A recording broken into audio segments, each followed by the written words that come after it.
फिर तुझे क्यों आँख से दरिया बहला है तू कहती थी तेरा चांद मेरे और तारों अच्छा है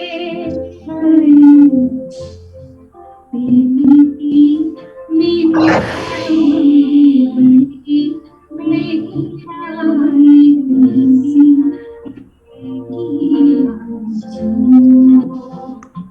And we Thank shall you. start with Commander, who is here waiting for us right from the beginning. Thank you so much, Ji. You can go ahead and start talking. I appreciate your joining us today. Namaste. Namaskar. Thank you very much, ladies and gentlemen. It is indeed a great pleasure for having me invited to pay tribute to the gallant General TDS General Rawat, who is no more with us. General General Rawat, Bakshi बोल रहे हैं. मैं wing commander Bakshi बोल रहा हूँ. Nilu Sharma, please unmute. Please mute yourself. Your microphone is on. Thank you. Oh, okay. Ladies and gentlemen, I am Wing Commander Praful Bakshi. I am continuing.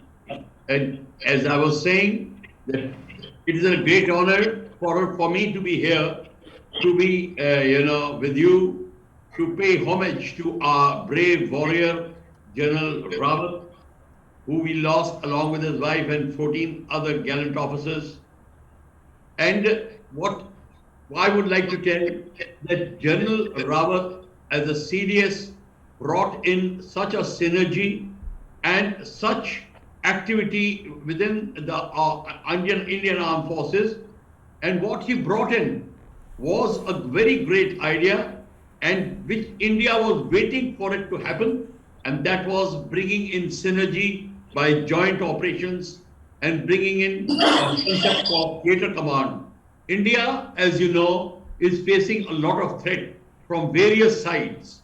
And this thinking has taken Indian Armed Forces, India, way ahead in the region. And that is what is unnerving the other countries, especially Pakistan and China. I would like to take the names.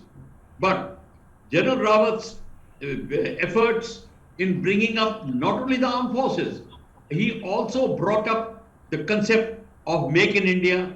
He gave it a boost. Of course, the concept was there, brought up. But the way he gave it a boost, as you saw, how he handled Doklam, how he shut the Chinese and threw them back, how when the Ladakh episode started, he was out there, and thereafter induction of Rafales, induction of new equipment, straight away started taking place.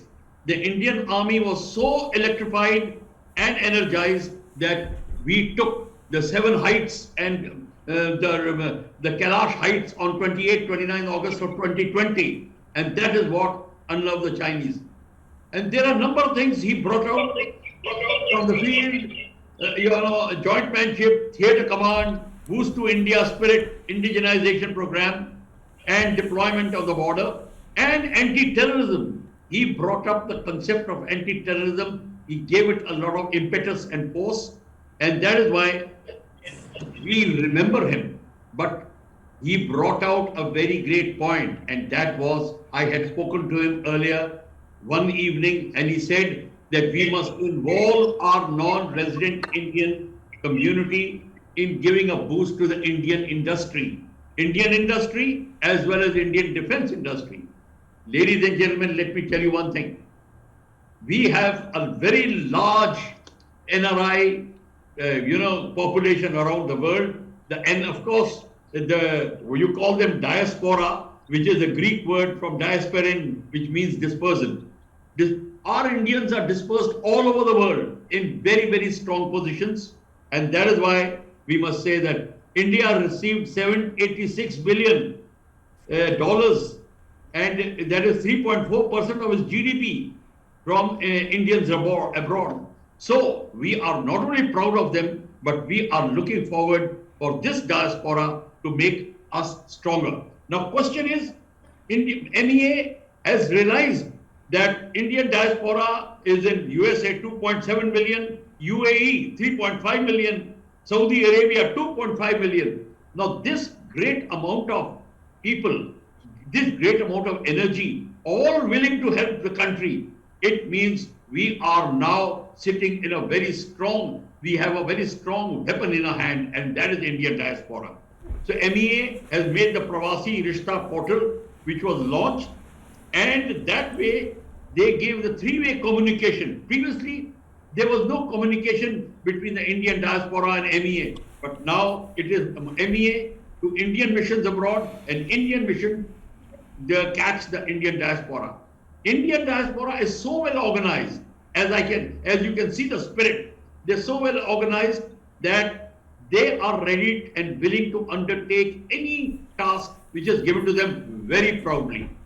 And that is why they not only draw the attention of the host country, they are so strong, they are so influential that they actually affect in various ways policy building of the country, the diplomacy, the way they carry out the diplomatic work out there, and that is why it is felt that India must utilize this great strength. Now, foreign policy of India has to be strong, and foreign policy directly is related directly to the military strength of the country, and military strength depends upon the industry and the defense corporate sector. How, if we don't have a strong industry, our foreign policy will be weak. So to make the foreign policy strong, that is why Indian diaspora has to contribute towards development of Indian industry and Indian defense corporate sector. This is being realized by our country, and that is where Indian diaspora is now going to play a very great game.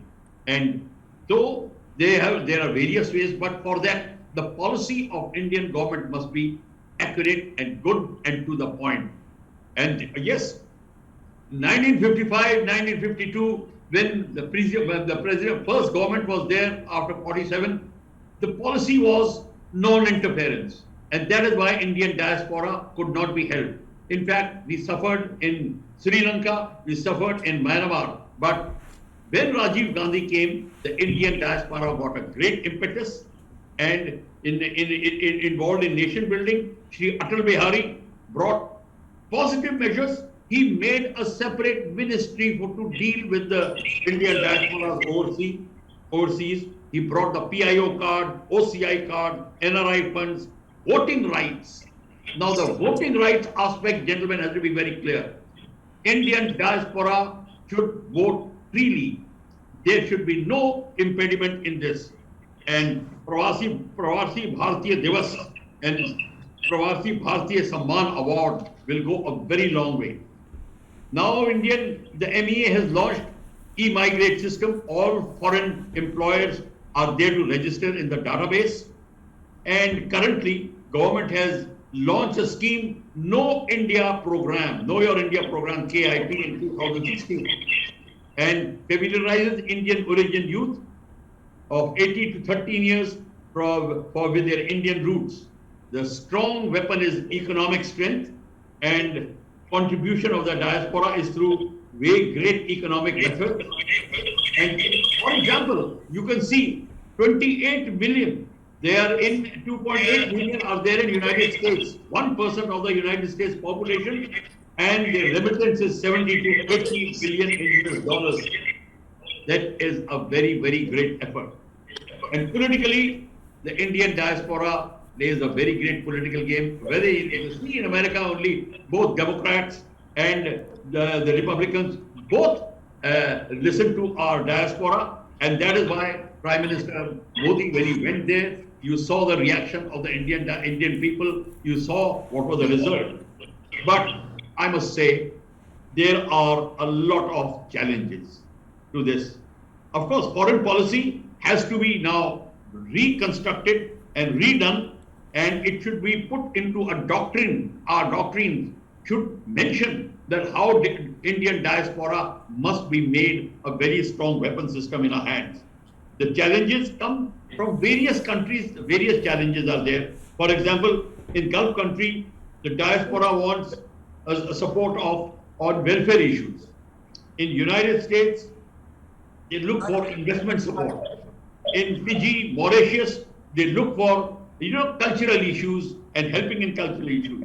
Anti-globalization is an enemy of Indian diaspora system. Prafulji will conclude and then we will have the next speaker. May I continue? May I continue? Yeah. You continue. Yeah. In West Asia, there is a lot of volatility because of fall in oil price and fear of massive return of the diaspora that Indian foreign policy must handle. And there in West Asia is there, and then semi-skilled workers start returning to the country, and Indian government again faces a big problem. Red tape and distrust, multiple clearance, all these are hindrances to the diaspora. Then the negative point is there that there is a very strong diaspora in some countries which are supposed to be very friendly to the Khalistan movement. This is one negative point which comes to fore, and we must all collectively go against it. And Indian government must formulate new NRI policy to get a portion of the tax paid. The tax which Indian diaspora paid to the host country must also be given to the mother country, a portion of it. And we have to have a re-evaluation of diaspora evacuation policy from the conflict zone. General V.K. Singh's example I will bring out, how he evacuated the Indian people in NRI people from various countries in the Middle East.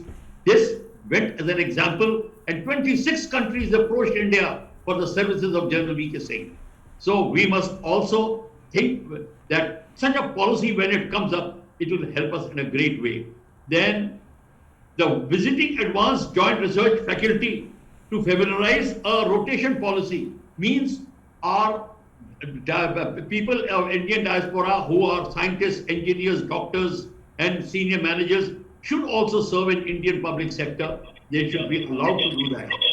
And Indian government must make a special corps of semi-skilled workers, which the Indian diaspora should be able to draw out from India. That will also be of a great help. And the diaspora in a country can study and request for the induction of officially trained semi-skilled workers. Now, ladies and gentlemen, there is a lot to say, but I must say that it is totally an undisputed universal fact that Indian diaspora is one of the richest minorities in many countries, and the resulting diaspora diplomacy is evident in how they act as a bridge between their home and adopted countries. Thank you. For this time, I'll say this much only.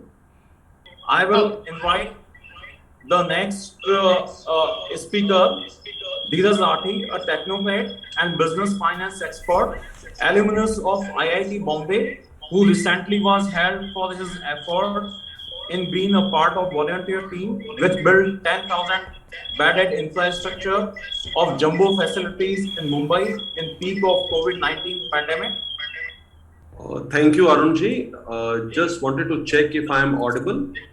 So I'm honored to be able to share some of the views and my experiences. I hope it is audible now. Yeah. So as Commodore Bakshi was mentioning, he's briefly mentioned about the power India has wielded now in today's time, and also the role which Indian diaspora plays in making India strong. So traditionally, when we used to look at military, we used to look at the number of men in the command. We would look at how many number of tanks we have, infantry we had.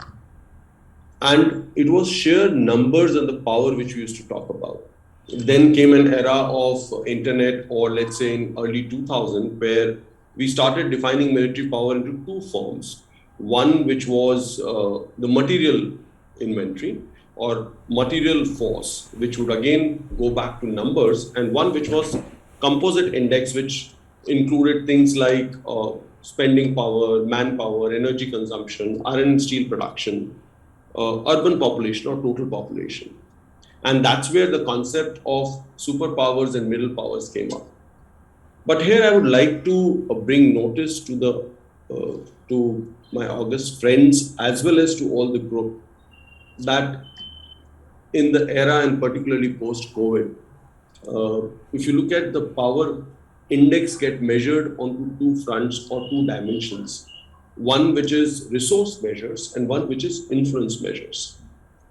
In resource measures, we talk about economic capability, military capability, the resilience which the country has, and the potential resources in future which a country can provide.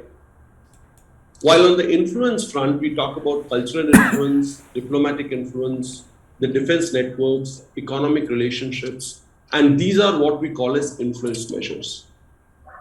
And it was a privilege that in last 4 years, if you really look at, India started a new path or started a new, almost a direction, and it was under the leadership of General Bipin Rawatji that, as Commodore Bakshi said, that first time we started integrating in a sense what a new superpower, economic power can be.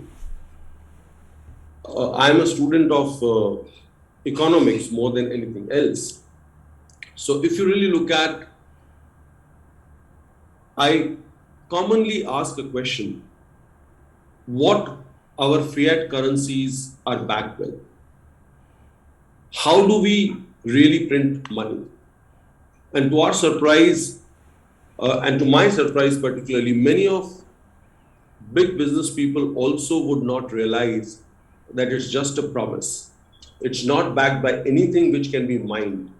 So traditionally, if you look at the currencies used to get mined backed by the gold, but now it's just the paper. And the only way to create wealth is to have more debt. And that's where in today's world, we have been able to create so much of debt versus very little resources to save from the developed world. And that's where imbalance has got created. And India has a great opportunity to actually fulfill that.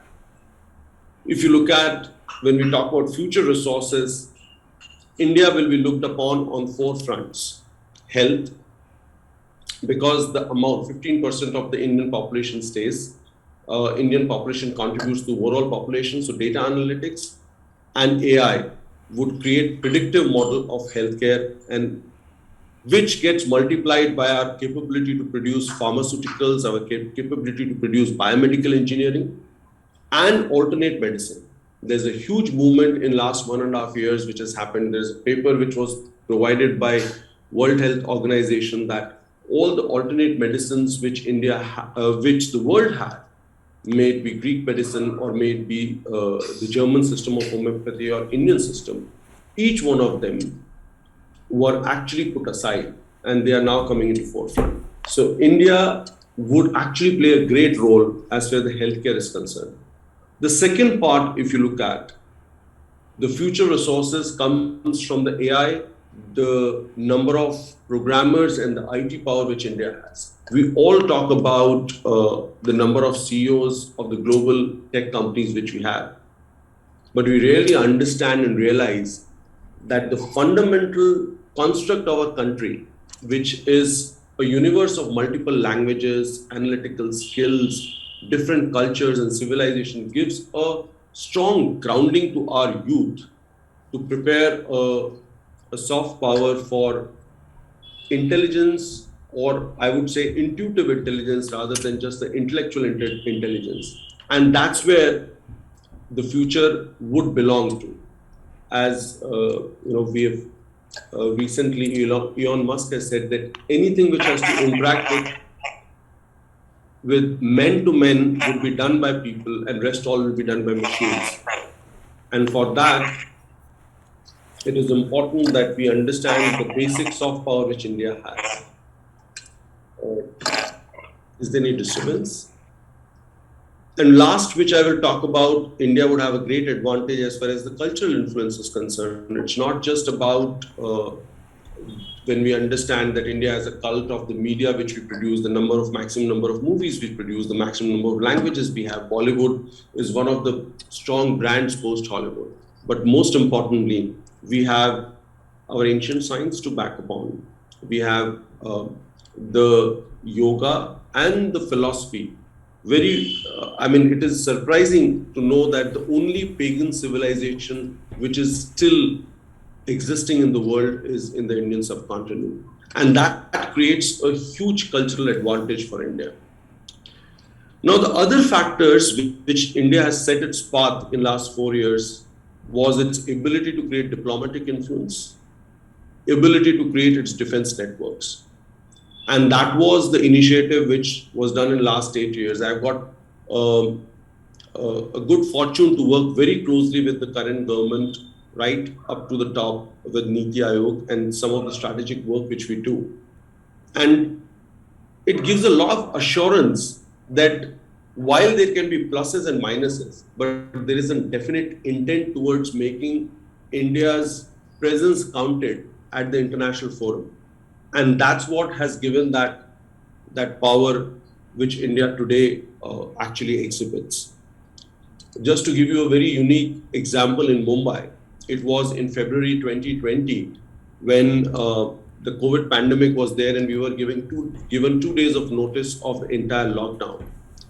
And I remember there was a pan-IIT task force getting created. There was 14 such task forces were created, right from DRDO to AIIMS to IIT to scientific and various, including organizations from other engineering institutes and medical institutes from AIIMS. And they were directly working with the PMO to provide the various solutions. And in that, one of those conferences or one of those conversations we actually talked about that how China was able to build in 7 days a multi-specialty hospital right from scratch, which had 700 beds. And there was a joke floating around that probably India would not even execute the plan or the place to decide where the 700 bed hospitals has to come up. They will wind up. Yeah, just last one example. And that set up a complete different thinking. And within 100 hours, we converted a rock stadium into a full-fledged medical facility, which not only treated first 1,000 patients with only a single mortality in India during COVID, and I'm talking about February 2020, when people were hardly knowing what the treatment protocols would be. And then the political will created 10,000 beds in jumbo COVID facilities in Mumbai. And that was completely what we call as influencing power. We were not talking about economic capability, we were talking about thinking out of the box. And if you look at the numbers, the number of deaths which happened in New York versus the number of population, number of people they have versus Mumbai, it's 1/50th. And that's what the power which India can exhibit. And it all depends on how efficiently we can really create our execution and how well connected community which we can create. India has one of the biggest strengths, its manpower, its resources, its human resource, which stays in every nook and corner of the world, and they have the acceptability. And that is one thing which we need to harness and leverage. And I really applaud the fact that today, despite all the odds, we were able to come together to actually have a small token of appreciation of a great work which General Rawat initiated. And I'm really privileged to be a part of this. And thanks Arunji and the organizers for providing this opportunity. I'm Kalpesh Rana, Gujari Samaj President. Bharat Mata Ki Jai, Jai Shri Ram. I would like to thank to Arun Bhai for doing such a wonderful coordination for this program. And I would also like to thank you to the organization that joined with us is the Punjab Cultural Club, IASGL, Bhatt Patel, Vartal Dham Hindu Temple, Hindus of Greater Houston, and the Sanatan Hindu Radio, and Subdeep Grover from Canada. Thank you very much. Bharat Mata Ki Jai. Shyam Malik ji. Yes, I'm here. I'm here. Please go ahead, sir. Namaste. Thank you for being Sure. here. Kalpesh ji, please mute yourself. Yeah, Shamji Malik is the second generation filmmaker, and though he's in like film line, but his things are not like filmy. He has gone to more than 20 countries to watch himself. Even that include the countries where terrorism is too much or nurturing, like Pakistan or Afghanistan, and he has seen all those stages, theater, drama rehearsal. So he has got very keen observation on that. We invite Shamji Malik to speak and put some perspective. Thank you very much.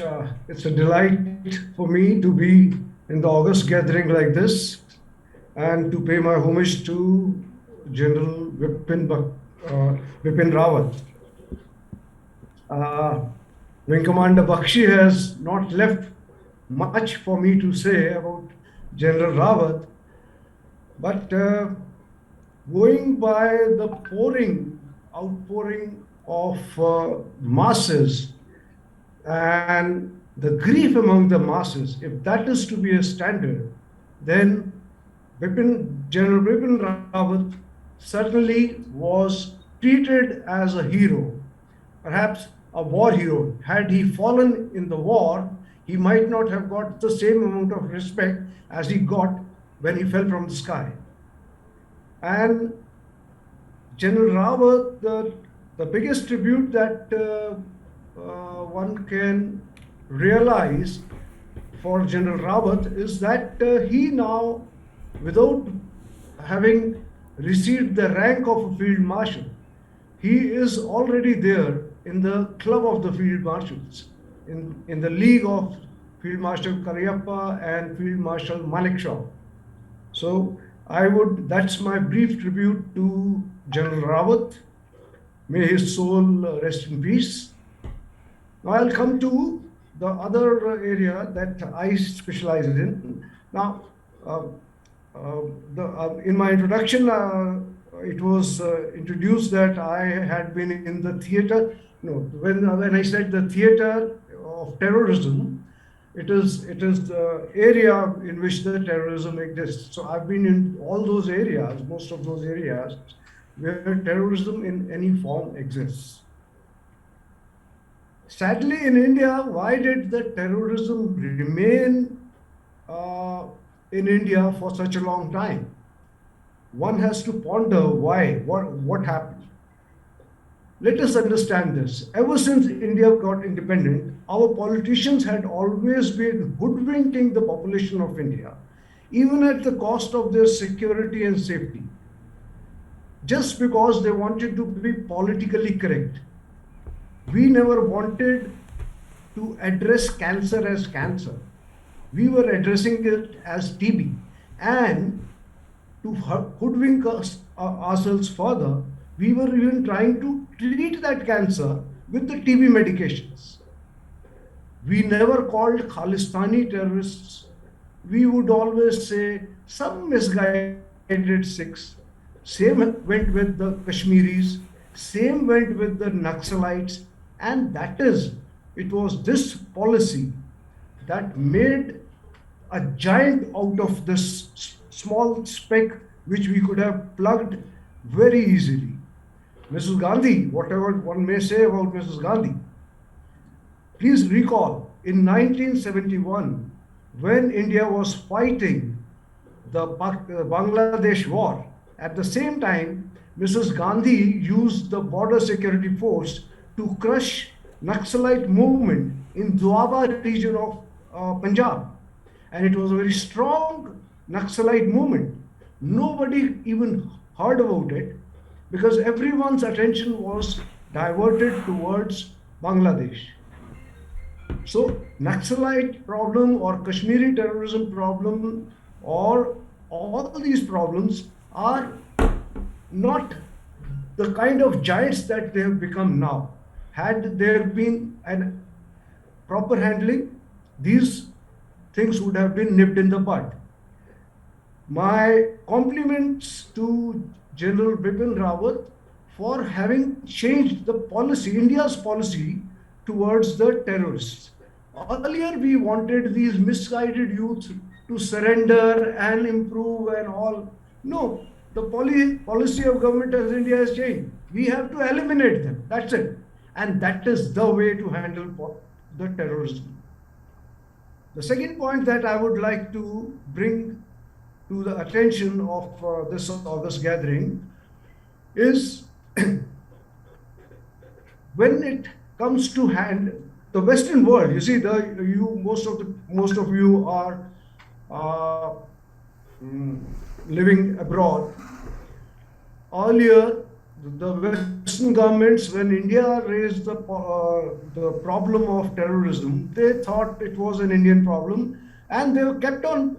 Although they knew the problem was not a social problem, it was a terrorism. It was foreign-sponsored terrorism that was the problem.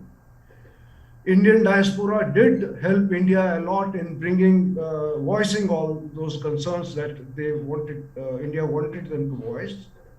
But when the terrorism reached the shores of all those countries who were earlier denying that the terrorism is a problem in India, and it was not a social problem, it was a foreign funded problem, they started agreeing and admitting that yes, there was a global movement, there was a global terrorist movement, and that global terrorist movement needs to be handled and needs to be curbed.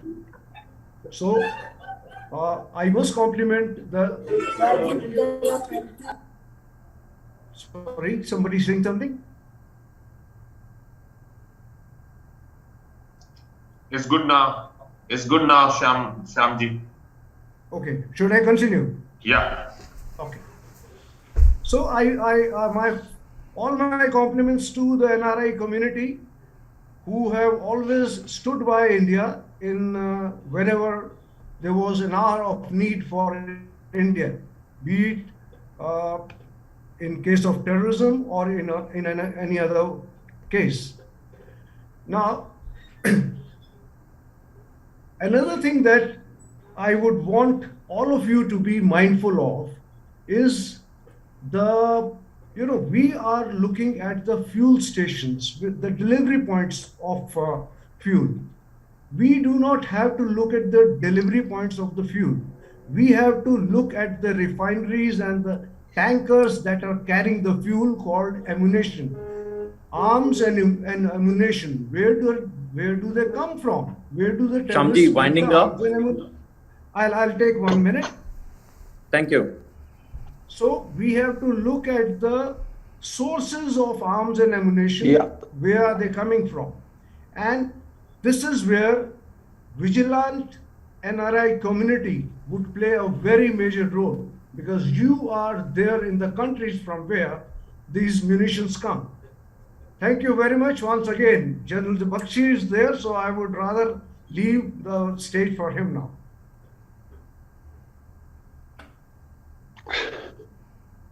Welcome, General G.D. Bakshi ji, and I will just say that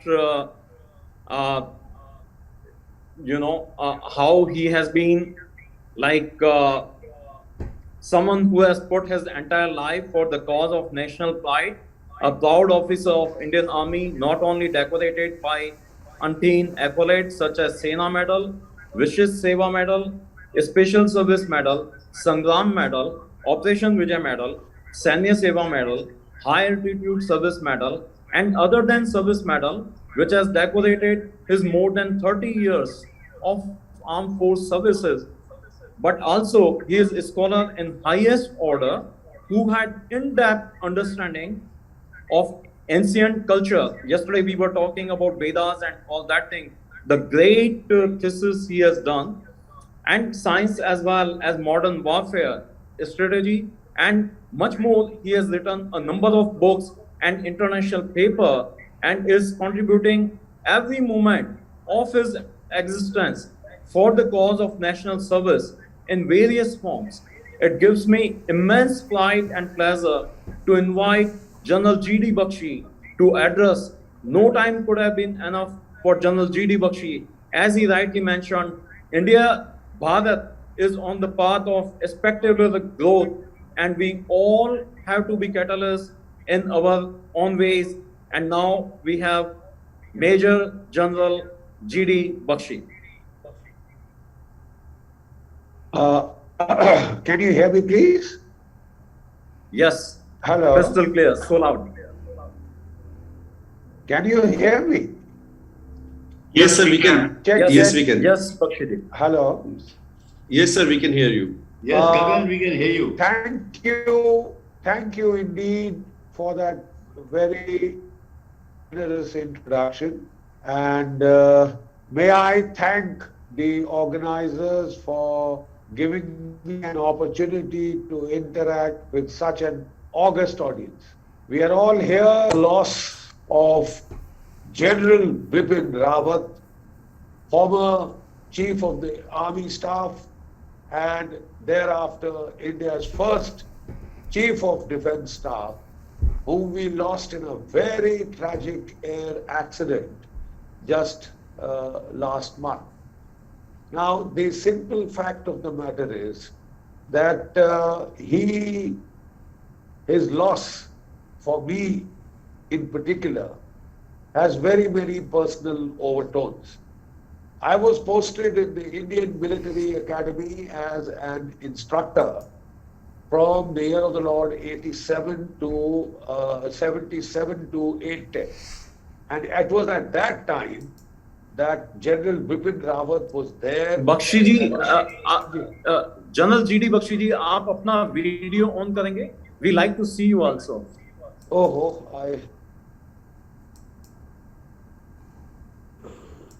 Thank you. It was there Is it on before. now? Now it is not there. It was there earlier. No, now it's here. You are fine, Bakshi ji. Yeah, please continue. All right. So as I was saying that, the loss is in one dimension rather personal for me also, apart from being a national loss and a great and a tragic loss to the armed forces of the country. I was posted, as I was saying, in the Indian Military Academy, Dehradun, from the year 1977 to 1980. General Rawat then was a gentleman cadet at the Indian Military Academy and under training, and I had the privilege of being his instructor. So I know him up close and very intimately.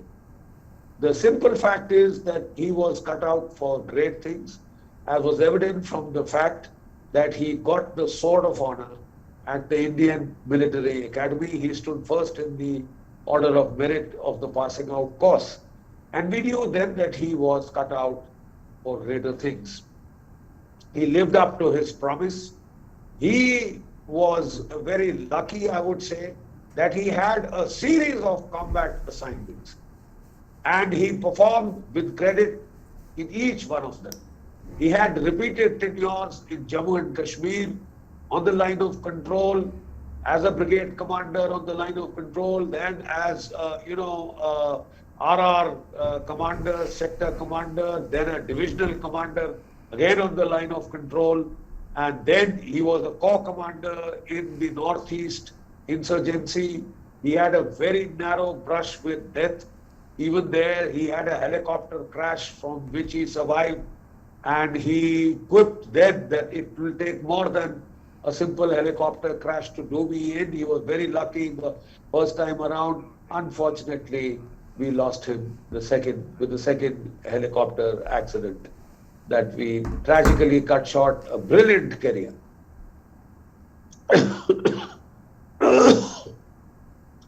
He rose to be the Chief of Indian Army Staff, and he had one of the best qualifications to be the Chief of Army Staff, which in my humble opinion is that he must have a lot of hands-on combat experience under his belt. If you have combat experience, you develop combat judgment. You develop the art of taking decisions in the fog of war, right? when things are very uncertain and your life is under threat, the lives of those around you is under threat, when you do it under that tension, that qualifies you for the higher rungs of command. And I don't think, people should aspire to the highest ranks unless they've had combat experience, because armies are designed to fight. And not just to fight, they have to fight to win. That's extremely important. The medals that the general had are, I think, ample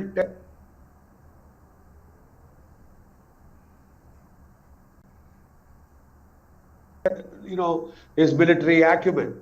Param Vishisht Seva Medal, Uttam Yuddh Seva Medal, Ati Vishisht Seva Medal, Yuddh Seva Medal, Sena Medal, Vishisht Seva Medal. I mean, I'm just talking of the major awards. This is quite a handful, a mouthful, to just say he had a chest full of ribbons, which testified to his combat experience and his wide service experience in various terrain environments, as also in various terrain settings, whether in the northeast, whether in the J&K, whether in the mountains, whether in the deserts, plains. He had seen it all, and therefore he was highly qualified to be the chief of army staff, and he made a very successful chief of the army staff at that. It was given to his lot to implement what is called the Doval Doctrine. For 30 years, we have been taking asymmetric warfare strikes on the chin. We didn't do a damn to retaliate to Pakistan as it first misbehaved in Punjab. 10 years it took us, then we crushed that terrorist movement. It just shifted gears, shifted it to Jammu and Kashmir, and we are still fighting them. It's been scaled down very, very majorly, but that conflict still goes on, that asymmetric war.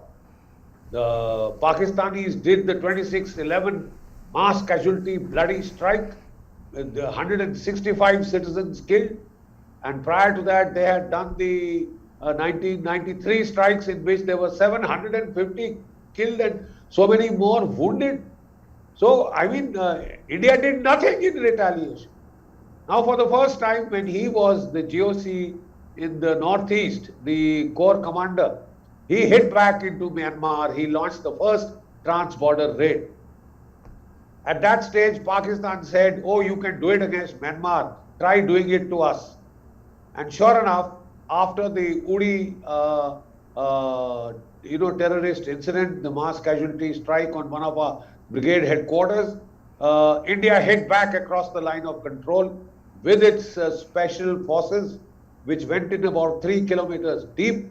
They hit a terrorist holding camp where about 40 to 50 terrorists were sleeping in their bunks.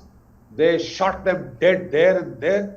They used, Kalashnikovs and rocket launchers, and they made a fireball out of it.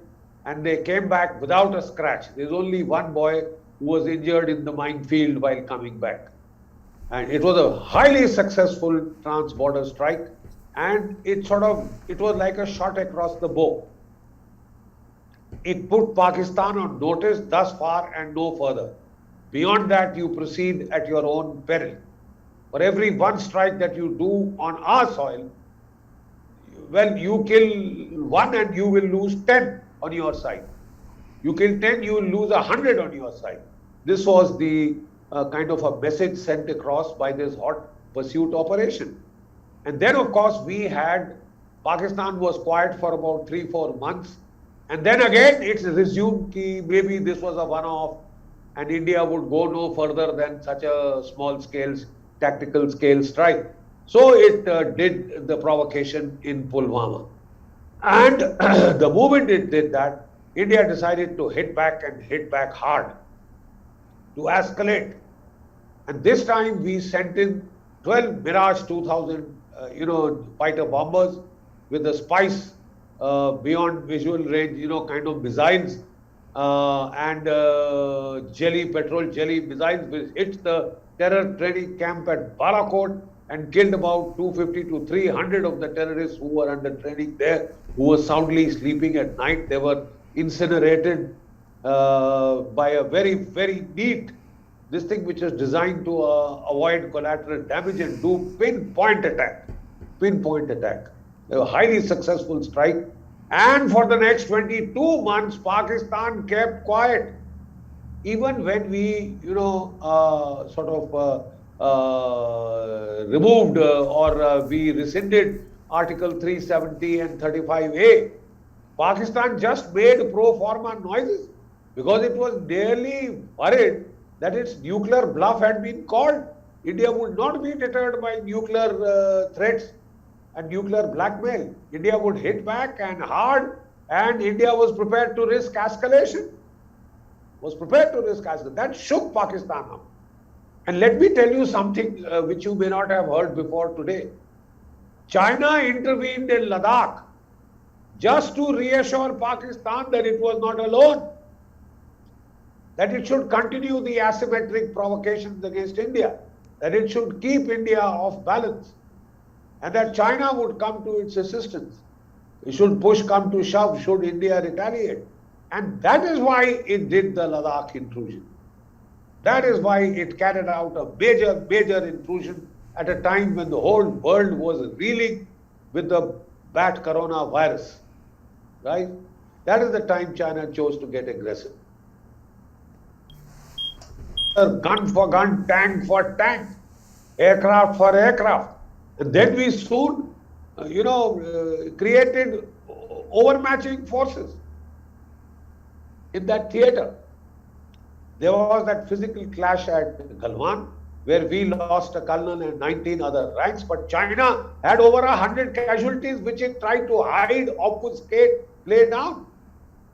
Even the American CIA gave it 35 casualties, the Russians gave them 40 casualties, and the Northern Army commander was was again a student of mine, and very close. He's from my regiment. So he told me we had personally counted about 68 stretchers, which we had been able to see and count. And there are reports from China that over 100 Chinese were killed. That notwithstanding, the fact is China got a bloody nose and was shaken up. And then it was shaken up even more when we did counter maneuver on the Ladakh Ridge, south of the Pangong Tso, which is the main invasion. There we climbed up onto the Kailash range, which dominates the Chinese Moldo garrison, and the Chinese were shaken up. So they have also adopted a somewhat low profile. Their rhetoric is cooled down, and things seem to be, for the time being, they withdrew from North Pangong Tso when we agreed to withdraw from South Pangong Tso, but then they made a sticking point of the others, and the corps commander level talks are on. So let's see which way it goes. But the fact is, the General Rawat acquitted himself with great credit. He was then selected as India's first Chief of Defence Staff. This was a job that he virtually designed himself. He, was granted the powers of a secretary, financial powers of a secretary to the government of India for the first time. He became the Chief of Defence Staff, the first amongst the chiefs, the permanent chairman of the Chiefs of Staff Committee. And he opened a military affairs cell in the Ministry of Defence, thus truly integrating for the first time the ministry with the armed forces. And he revolutionized. I think perhaps his greatest contributions would be the fact that he revolutionized the archaic, the red tape ridden, the bureaucratic wrangling process of military arms acquisitions. A process mired in corruption, mired in delay. It would take decades to induct, equipment, high quality, high caliber equipment, and by the time the equipment came into service 10, 15, 20 years later, it was already getting obsolete. I mean, it was terrible. And in the UPA, they had put a dead halt to any arms acquisition.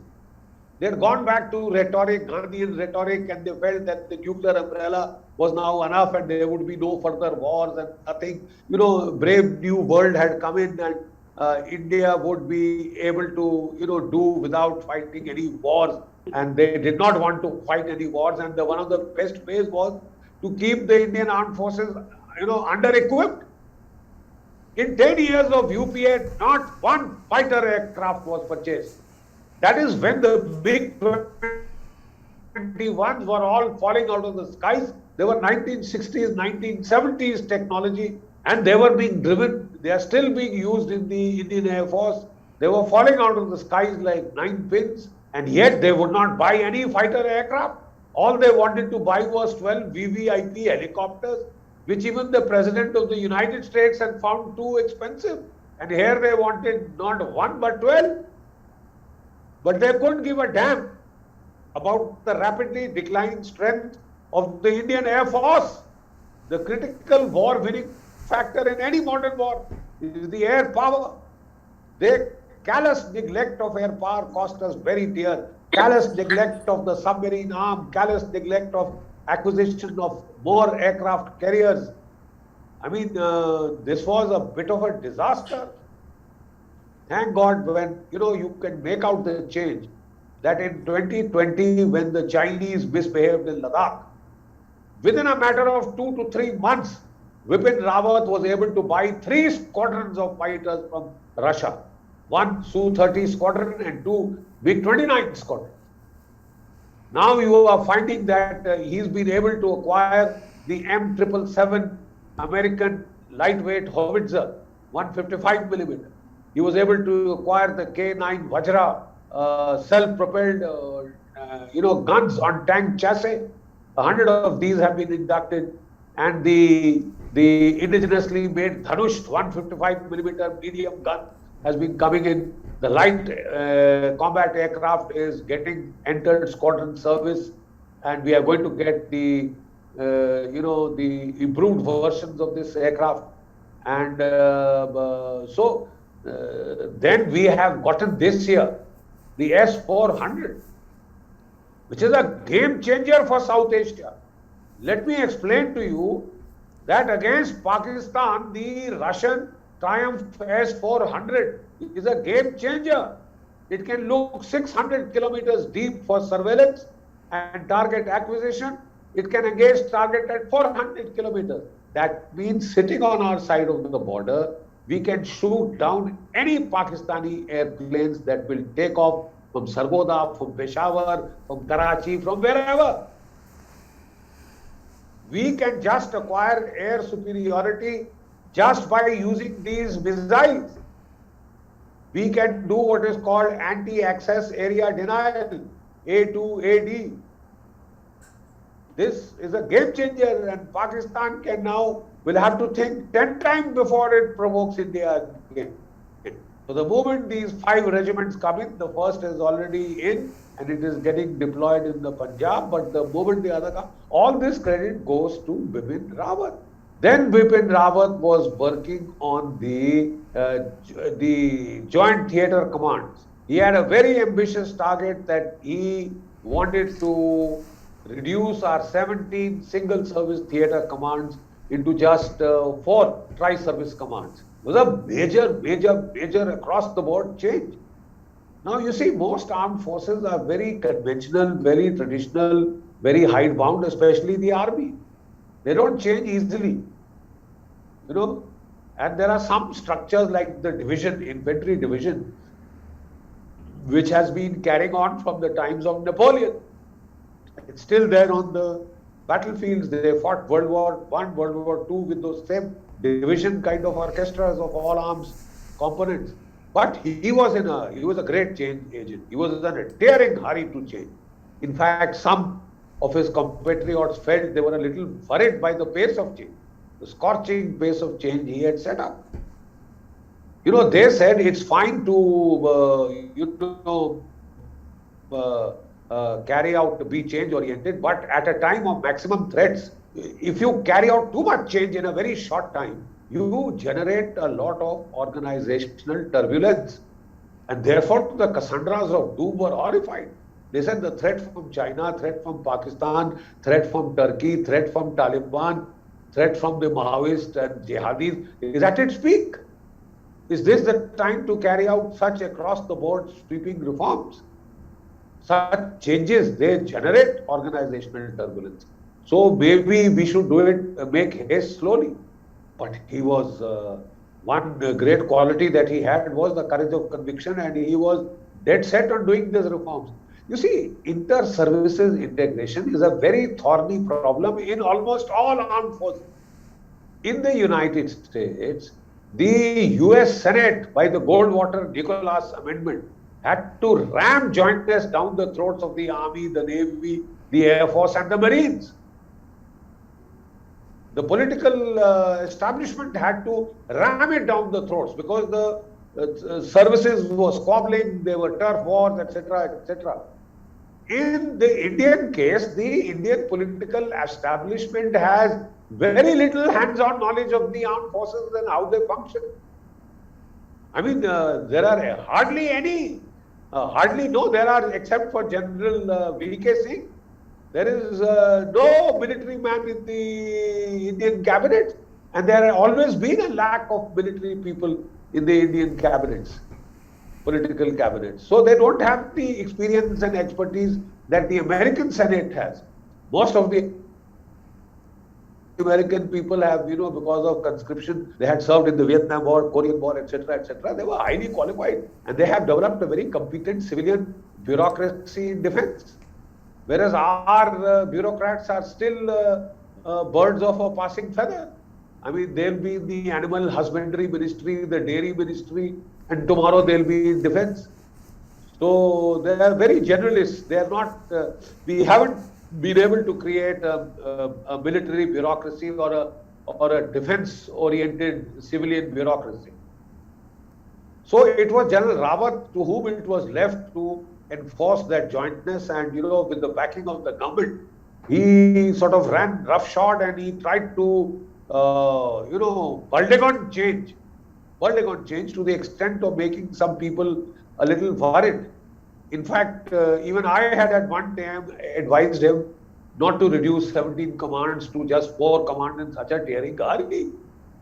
People would be looking for tables and chairs and jobs in their new offices. So, you have to have courage of conviction to be able to, and he once told me, sir, I'm not here to win an election. If people don't like it, they'll have to lump it. He was very blunt speaking, plain spoken, which is what we expect an army chief or a chief of defense staff to be. He has to talk bluntly and plain facts and give the God honest truth to his political masters. And that is what he did. The opposition, he was quite a hate object for the opposition. They called him all sorts of names, but he wouldn't be deterred. He would not be silenced because I think an army chief speaks for his men. He has to be given that respect. It was extremely tragic that we lost him in that air crash. I have served for 3 years plus in the Defense Services Staff College, Wellington, as an instructor. So I know that helipad well, I know those hills well. What happens is they suddenly cloud up. So, either you are doing instrument flying or you are flying by the visual protocol, visual rules. So when the helicopter took off from Coimbatore, it was on visual rules because it was crystal clear there. But by the time it reached Kannur, the low clouds had come and the entire ridge line was obscured. So now because of the altimeter, the helicopter can know, what is the distance of the ground. But the altimeter doesn't tell you the trees. And one conclusion being drawn, of course, it is premature to say anything till the report is declassified in the court of inquiry. There were speculations that possibly it was sabotage, but we'll have to await the court of inquiry for that. Preliminary, what has come out in driblets about that court of inquiry seems to suggest disorientation of the pilot due to the fog and the hilly terrain, etc. So let's wait and watch what happens. But we had a tragic loss. We lost the Chief of Defence Staff. We lost the Brigadier Gill. I had just been speaking to that young man, and like I tell you, there's so many of them, 14 of them, I think we lost total. And the pity is that He was, at the crux of delivering on a lot of the promises that he had given to the political establishment in terms of jointness, in inducing jointness, in terms of cost cutting, in terms of restructuring, and he had carried out a large number of them. So it was at a very tragic juncture that we lost the Chief of Defence Staff, and along with him some very competent and very capable officers.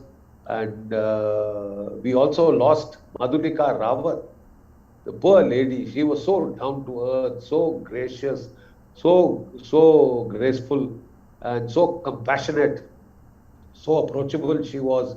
Otherwise, people tend to get high-headed when they reach such exalted ranks, but she was, both of them were so down to earth. And he was a soldier. One of his prime concern was to look after the war wounded and the war disabled. The government is doing a lot about the martyrs and their families. That is now well taken care of. But one segment that is still to be, suffers a lot is those who are maimed for life in the battlefield. And General Rawat had a special soft corner for these people. He was so gracious. He was, jise bolte hain, Khandani officer. His father had been a lieutenant general. He was a second, almost third generation officer, and very gracious. Anytime, he often used to call me for my views, my inputs, and you may call it advice, but he listened with great respect, though he was now 3 ranks above me, but he listened with great respect. He showed great courtesy, which is the hallmark of what we call a Khandani officer. And he was prepared to listen, a good listener, which is what senior officers tend not to be. And in doing that, they lose out. But he was an effective listener. And he made up his mind, and once he made up his mind, he could be very, very decisive. I prayed to the departed, to the Lord to give peace to the departed souls. I like to salute Rawat and his colleagues whom we lost in that accident, very tragic accident. And my heart goes out to the 2 girls, General Rawat's 2 daughters. And it was it was heartrending to see them carrying out the last rites of their parents together. I hope that never happens to any child, to any children ever, to at one fell blow to lose both your parents. It has been a tragic and irreparable loss. And like I said, not only a loss to the nation, not only a loss to the armed forces, but for me, a personal tragedy, because he was my student, he was my cadet. I had seen him grow up in service and stature over the years, and it is, one still cannot come to terms with the fact that he is no more with us. Thank you very much for a very patient hearing. Jai Hind, Jai Bharat. If there are any questions, I would gladly take them on. Thanks so much, General Bakshi ji, and we will take question answer session very soon. Thanks so much for the great spectrum of the aspects you have shown, along with the great tribute to General Bipinji Rawat, Madhulika ji, and all the 12 martyred brave Jawans, son of the soil. And that has created, like from Scotland, Praveen ji mentioned that he has got the goosebumps. That shows that right from Bharat to UK, you could make the goosebumps, and here all the people are thrilled. So across the world, this great Bharatiya Dabang voice is going on. And as a matter of fact, let me share one thing, that with this particular program we have put, it has created so much threat or trembling to our enemy army, that as a shows the success of a program. If you can create the trembling in the enemy camp, that shows the great success. So, and there is a saying, when the going get tough, only tough get going. So that's where, we are going. And you must have seen that we have kept this element of surprise. So I was working behind the scene. First time people are seeing, my thing. So an enemy first we face with the just no show, and we took care, and we have kept the ground so clean for General G.D. Bakshi and the other speaker.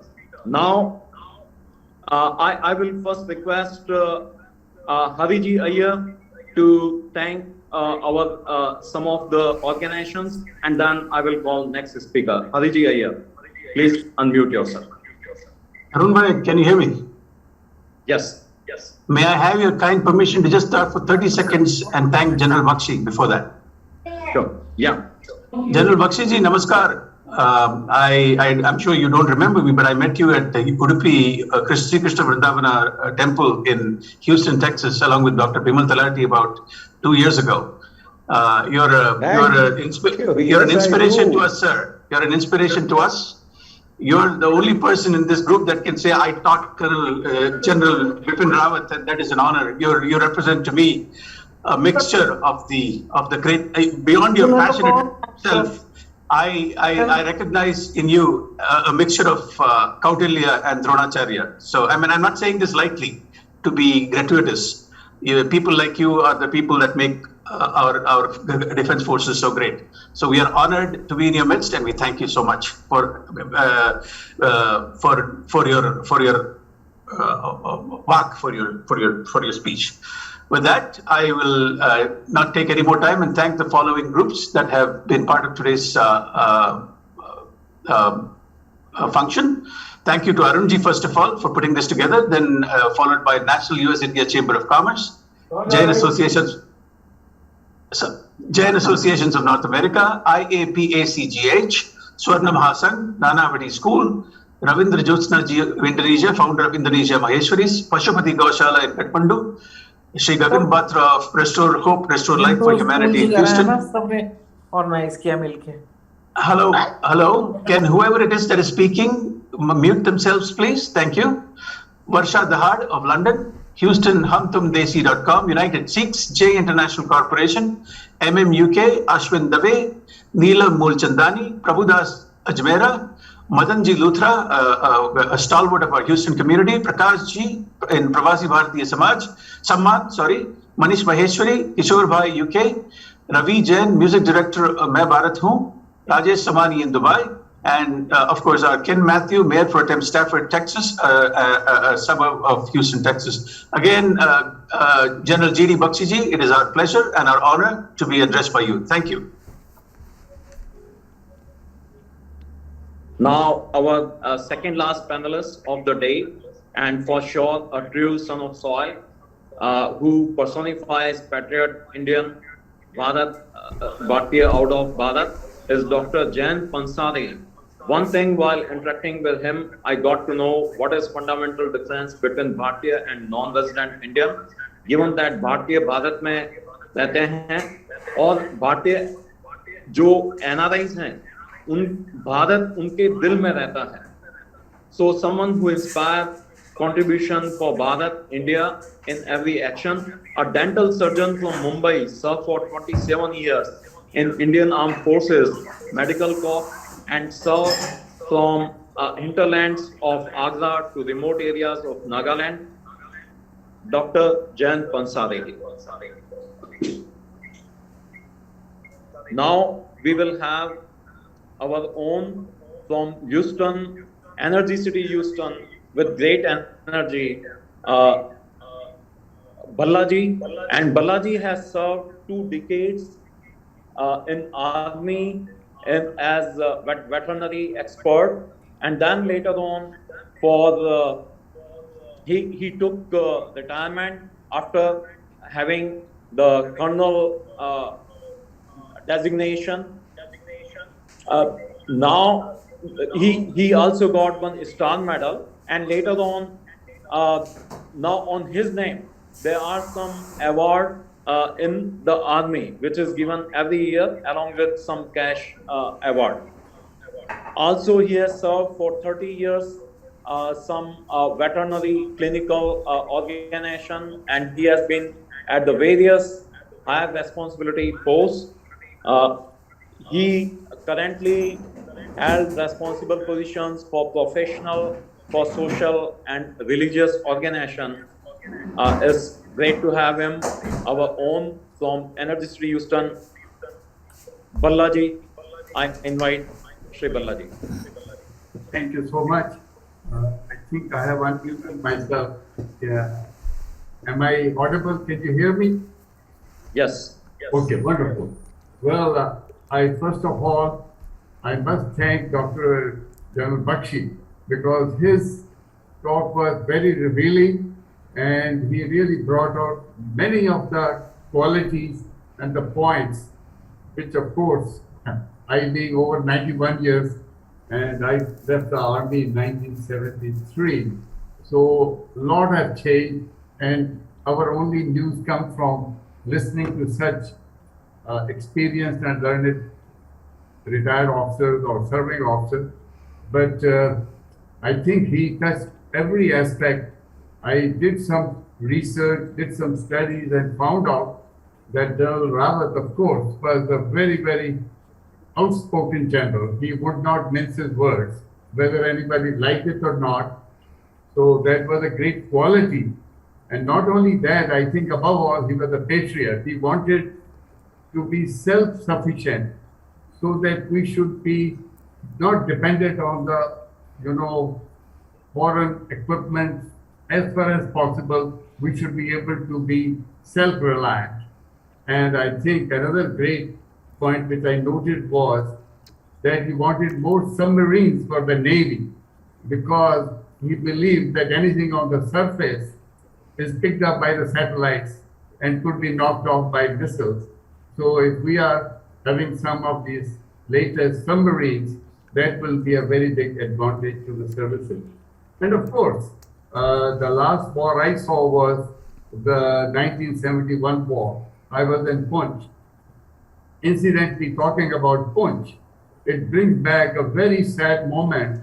I'm slightly digressing, but it's very important to say that on November 23, 1963, we had a helicopter air crash in Punch area, in which we lost 3 general officers, the Western Army Commander General Daulat Singh, and then Corps Commander General Bikram Singh, the Div Commander General Nanavati, and Brigadier Oberoi, he was 93 Infantry Brigade Commander, and of course, then there was an Air Vice Marshal Pinto, and the Flying Officer Sodi.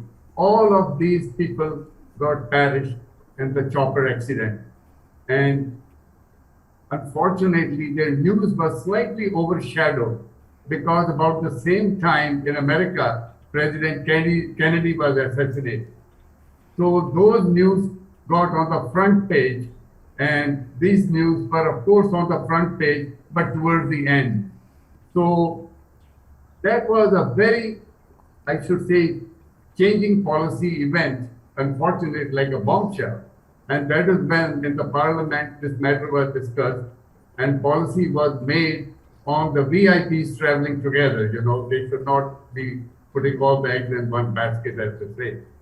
So anyway, going back to Punch, I was saying that that was the last operation I saw because my General Kundan Singh, he had a meeting in the morning, looked at me, he said, "What are you doing here?" I said, "Sir, I'm a veterinarian and I'm just looking at the evacuation of any horses, mules or dogs, blah, blah, blah." Whatever I could say. He said, no bloody such thing. You will go tomorrow to Punch and go and relieve a gunner officer who is doing civil military liaison and you take over that duty. So, for a veterinarian to be thrust into that active operation, normally doesn't happen. But in the time of emergency war, you are told to do whatever you have been ordered to do. So next morning, I went there, and it was scary. And actually, my wife called me, and she said, "I hear some noise in the background." I said, "The shell going from our side." She said, "But the one can come from their side also." I said, "But then what can you do?" Yeah, so, I mean, those were the things, those were the times of operation when you do not think of anything. the only thing you think of is the enemy and how many sorties have gone, how many sorties are coming in and all that. So it has been very, very unique experience. And today, after listening to General Bakshi and somewhat from the Air Force officer retired Bhansali ji, very, very revealing, very educative, interesting, and thank him so much. And of course, no words are going to bring back those who have gone, but certainly we should await for the result of the inquiry. However, I also feel, like General Bakshi mentioned, I mean, there was recently, if not so recent, but about a year ago or so, a very, very rich guy, I think he was a sportsman here, who had the top class helicopter and a pilot. But once you come to the visual thing, then you know you get disoriented when the clouds suddenly show up. And that is how in California, his daughter and all, and they were talking about that pilot. He had hundreds of hours of experience. So it is, you know, very, very unfortunate thing, but certainly we should await the findings of the committee. And lastly, I will say that our great defense services, I'm sure they will find another suitable officer who can, I mean, no, probably that vacuum can never be filled, but I'm sure. It reminds me of good old days when we had Pandit Nehru as our prime minister. And when he was getting into his late 70s, there used to be topics in the magazine, in the newspaper, who after Nehru. So, in other words, somebody will come up. And I hope someone comes up and carry on his unfinished work. And finally, of course, we all pray to God Almighty to bless the departed soul with everlasting peace. And thank you for. Thanks so much, Balaji. Our own from I know that recently in one of the Bharatiya Indian organization meeting, he mentioned that make sure that you are not having unwanted people or organizations coming to the Indian origin organization, So it made me recall, like Akshay Kumar mentioned in a movie Holiday, that once a soldier, always a soldier. So he always keep even that particular angle to the thing, which is very much needed, as we are NRI over here. Though we are away from Bharat, but we should be keeping in our mind that any activity we do, it is not harming our root motherland Bharat in any way, right? No one is trying to let's say interfere or encroach or So that's so nice of Balaji. And with that, I was actually having lineup for Neeluji and Tharaji to recognize some of the organization. I tried to call them, maybe that their device is already busy. So on the behalf of Neeluji and Tharaji, I will recognize some of the organizations which were the key, helping with this particular aspect. Gujarati Samaj of Houston, Indo-American Senior Citizen of Greater Houston, Gopio Global Organization of Person of Indian Origin, TV Asia, and thanks so much that they reach out to me themselves and ask that, hey, we would like to be co-partner. Thanks so much, Vandana ji. Hindustan Republic Association, this is not political organization. This Hindustan Republic organization is like Chandrasekhar Azad ji and Bhagat Singh ji. Those have started that during freedom struggle of Bharat. NNN Media, Dr. Nick Nikam, thanks so much. Sridhar Dev, Ashura, who is also founder member of the Rajasthani Association of Greater Atlanta. Then Overseas Friends of Bengal, Biswajit ji, Restore Hope, Restore Life for Humanity, Gagan Batra ji, Hari Iyer ji, Mind Makers, Pramod Kumar Godawali ji, Chronicle Anand Srivastav ji, Shiv Durga Shakti Ram, California, we have seen Ramji Agarwal as well as Krishnakantji Pandey, who is coming from like military background and now is priest and serving Bharat Ma in the various ways, though still being NRI. And I will ask him to speak for just 2 minutes, and then we will switch to the question answer round. Before that, I will also like to recognize Hindu worship, Raviji Goyal, and I will ask Bharatji, if you are online, then you can please recognize the organizations which are listed for you. Bharatji Patel. So Indo-US Alliance, AIA, FIA, DAPCO, OUCI, GPMC, Maheshwari Nepal Parishad Nepal, Bharat Patel, Dr. Hemant Chaudhary.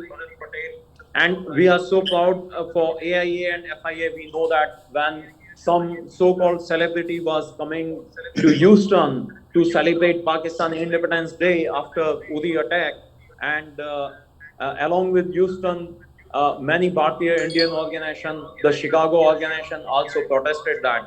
So, like my good friend, who is now Jal Shakti Minister, Gajendra Singh Shekhawat, said at that time, 2017, that we need to be cognizant that we are not dancing on the tune of finances of our enemy. So, thanks to Chicago organizations and Hinaji Trivedi, who have reached out for volunteering for being co-partner. One more thing I like to say before I hand it over for 2 minutes to Krishnakantji Pandey. The Houston NRI community is very strong for Bharatiya cause, and we have taken various aspects. So let's say post Uri, we make sure that one online petition was drafted and 300,000 signs were taken. And I know that in this meeting we have got veterans, I will say, like Rajiv Ji Verma, who is always being like against the global terrorism. So we drafted the bill, we got 300,000 signed. I got call from Congresswoman Tulsi Gabbard, who ran this time, let's say, for president, and asking that they also like to keep from other party the bill against military funding of US to Pakistan. As we mentioned that this particular military funding is misused for spreading terrorism back in Bharat, killing innocent Indians. So finally, whatever from 2001, 2002, this particular military funding, which increased up to 2016, after this great Houston NRI community effort and other effort, it came slashly down in 2016 and 2017. The military funding practically stopped. So the great work NRI do, and I'm sure that all the NRIs in this particular meeting, as well as there are so many others, have been doing great things for Bharat, always keeping Bharat in their heart. With this, I will ask Krishnakantji Pandey to speak for 2 minutes, and then we will switch over to Q&A. Krishnakantji Pandey. धन्यवाद Arun ji and पूरी team को बहुत बहुत नमस्कार। हम सब लोगों को आज यहाँ पर होमेज पे करने के लिए जनरल बिपिन रावत जी और उनके साथ जितने भी हमारे सोल्जर्स ने अपने प्राणों की क्षति की है, उन सब लोगों की आत्मा की शांति के लिए प्रार्थना के लिए हम लोग यहाँ पर हैं। भारतीय सेना में ईएमई कोर में 18 वर्ष तक धर्मगुरु के रूप में सेवा करने का सुंदर सा अवसर मुझे प्राप्त हुआ। सैनिक होने के नाते मैं सबसे पहले जनरल बख्शी और विंग कमांडर बख्शी तथा समस्त भारतीय सोल्जर्स को बहुत बहुत नमस्कार करता हूं और सैल्यूट करता हूं। किसी भी देश की सुरक्षा सेना पर निर्भर होती है और आधुनिक भारत की सुरक्षा का उत्तरदायित्व जनरल बिपिन रावत के जिम्मेदारी पर था।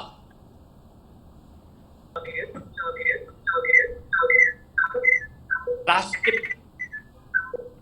जागरूकता, समर्पणता के साथ कर्तव्यनिष्ठ भाव से राष्ट्र की सेवा में सदैव तत्पर रहे हैं। उनके साथ सभी सूरवीर ने भारत की सुरक्षा में अपने प्राणों की आहुति देने में तनिक भी संकोच नहीं किया है। गीता एक ऐसा हम सब लोगों का मार्गदर्शक ग्रंथ है जिसमें कहा गया है हतो वा प्राप्स्य स्वर्गम जितो वा भोक्ष्यसि महीम।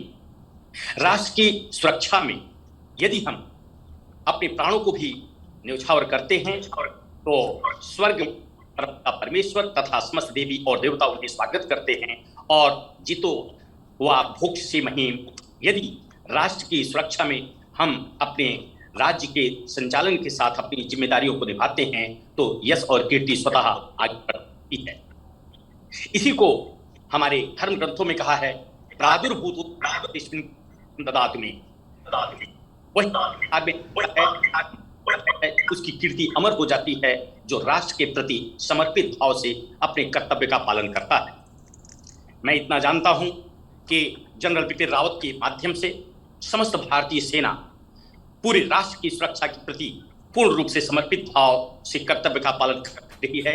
आज वे हमारे बीच में नहीं है, लेकिन साथ ही साथ इस बात को भी हमको कभी नहीं भूलना चाहिए कि हम सब लोग देवताओं की आराधना, देवी की आराधना पुष्प अर्पित करते हैं और पुष्प की अभिलाषा इच्छा होती है कि कहते हैं चाह नहीं मैं सुर वाला गहनों में गूथा जाऊं, चाह नहीं मैं देवों के सिर पर इठलाऊं, मुझे तोड़ लेना बनमाली उस पथ पर तुम देना फेंक, और मातृभूमि पर शीश चढ़ाएं जिस पथ जाएं वीर अनेक। मातृभूमि की रक्षा करके वीर बहादुर सेना सैनिक जिस पथ पर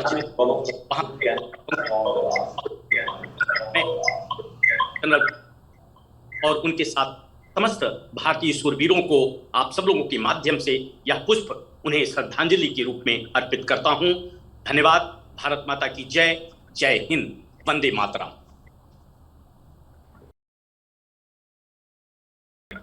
He has brought on a lot of things, and all the eminent speakers, they have presented great ideas. We will keep on working on them, and as NRI, how we can synergize the things across the globe of a strong, positive, progressive Bharat, safe Bharat. That's what we will be working toward. And with that, all Jai Bharat, and we pay all of our heartful tribute to CDS General Bipinji Rawat, Madhulikaji Rawat, and all those 12 braves who martyred in sadly helicopter incident.